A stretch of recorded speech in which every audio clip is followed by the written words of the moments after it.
Jerusalém. Então, olha só que no versículo 12 de Neemias, capítulo 1, Neemias, ele vai ter uma atitude, meus amados irmãos, que eu acho uma atitude de um homem valente, de um homem corajoso, de um homem realmente que sabia e compreendia que ele poderia fazer alguma coisa pelos seus irmãos. E há uma pergunta para mim e para você nesta noite. Tem alguém, alguma mulher, algum homem nesta noite que é valente e corajoso? Será que nós somos valentes e corajosos? Porque Deus, como diz Paulo, lá em Timóteo, que Deus não nos deu um espírito de covardia, de medo, mas Ele nos deu um espírito de fortaleza, de coragem para a glória de Deus.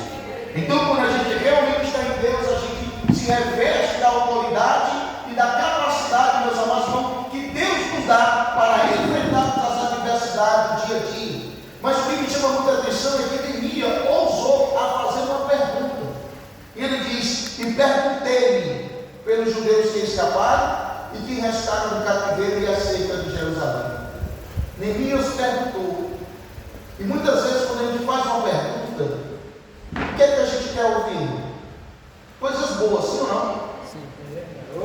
Rapaz, como é que está o irmão Paulinho? Rapaz, está uma bênção. Mas tudo bem com ele. Não é assim que a gente espera ouvir ou não?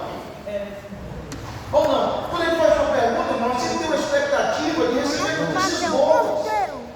Receber notícia que vai alegrar o nosso coração. Aqui, ó. Só que quando o Neemias fez essa pergunta, ele ouviu palavras negativas. Ele ouviu palavras de destruição. Ele ouviu palavras, meus amados irmãos, que se a gente não tiver estrutura, a gente desaba, a gente não consegue mais se manter de pé. Olha só no versículo de número 3. As palavras que ele ouviu. E disseram-lhe: os restantes que ficaram do cativeiro lá na província estão em grande miséria e desprezo. E o muro de Jerusalém fendido e as suas portas queimadas a fogo. Eu não sei se os irmãos compreenderam o que Neemias está acabando de ouvir agora. São palavras negativas, palavras de destruição. Ele está ouvindo o restante que ficaram do cativeiro. Irmão, quando a gente não está nas mãos do Senhor, nós estamos na mão do diabo. E quem está na mão do diabo, ele está preso. Ele vive em cativeiro. E esse cativeiro, meus amados, não é miséria, é destruição. Quando a gente não está nas mãos do Senhor, que a gente decide fazer a vontade do diabo, a gente vive uma vida aprisionada, uma vida destruída, uma vida, meus amados, que só a misericórdia de Deus para nos sustentar no dia mau. Olha só, lá em Lucas capítulo 13, tem uma mulher que era há 18 anos, não foi só um dia, não foi só um mês, não foi só um ano, há 18 anos, aquela mulher tinha um espírito de enfermidade, e ela andava curvada, irmão, e não podia de modo algum endireitar-se. No versículo 16 de Lucas 13, Jesus vai dizer: não convinha soltar esta mulher da prisão que Satanás a não tinha presa há 18 anos. Olha só, Satanás manteve aquela mulher presa por quantos anos, irmão? 18 anos.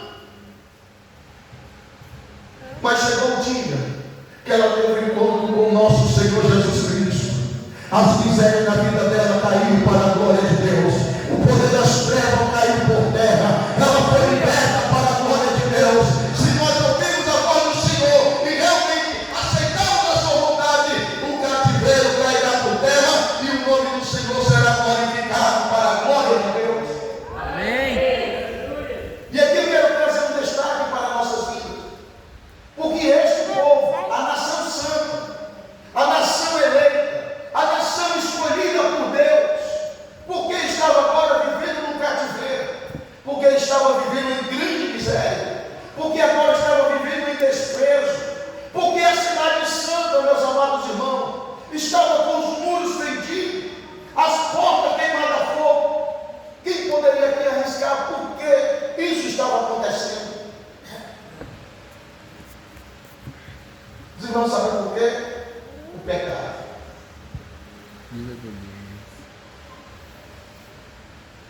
O pecado nos leva a viver num cativeiro.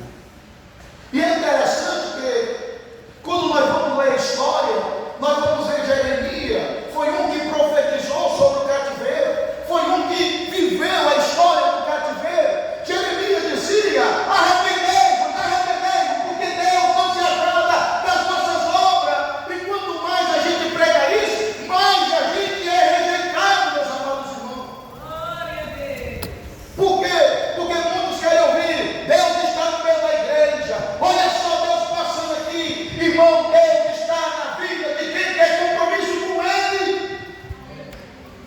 Aonde o pecado reina, é Satanás que domina. Aonde o pecado reina, é uma vida de escravidão, é uma vida sem a presença do Espírito Santo.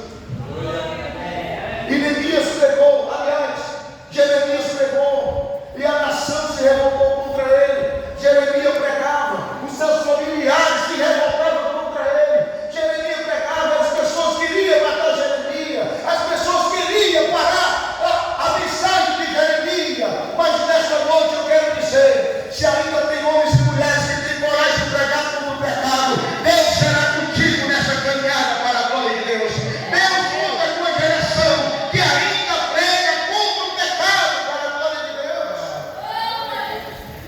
Será que essa geração nesta noite que está aqui, primeiro de tudo, rejeita o pecado, para depois anunciar a palavra que condena, abomina o pecado para a glória de Deus? Porque tem muitos pregando contra o pecado, mas vive no pecado. E Jeremias, ele foi, meus amados irmãos, rejeitado. Não queria ouvir a voz de Jeremias. E o povo foi